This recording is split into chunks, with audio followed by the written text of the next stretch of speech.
राम मंदिराच्या मुद्द्यावर सातत्यानं राजकीय भूमिका घेणाऱ्या भाजपालाच आता अयोध्येतील श्रीराम मंदिरातील कथित देणगी गैरव्यवहाराच्या आरोपांवर काँग्रेसनं घेरण्याचा प्रयत्न केलाय।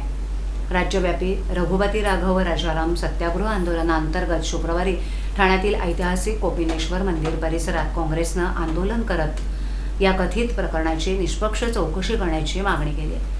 महाराष्ट्र प्रदेश काँग्रेस कमिटीचे अध्यक्ष हर्षवर्धन सपकाळ यांच्या निर्देशानुसार ठाणे शहर जिल्हा काँग्रेस कमिटीचे अध्यक्ष राहुल पिंगळे यांच्या नेतृत्वाखाली हे आंदोलन पार पडलं। सकाळी शेकडो पदाधिकारी आणि कार्यकर्ते कोपिनेश्वर मंदिर परिसरातील राम मंदिरात एकत्र आले।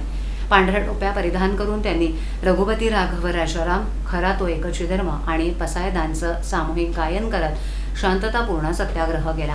यावेळेला कार्यकर्त्यांनी भक्तांच्या श्रद्धेवर केला हल्ला, रामाच्या दानपेटीवर मारला हल्ला, तसंच राम नाम जपना पराया मालपना अशा आशयाचे फलक झळकावत निषेध व्यक्त केला।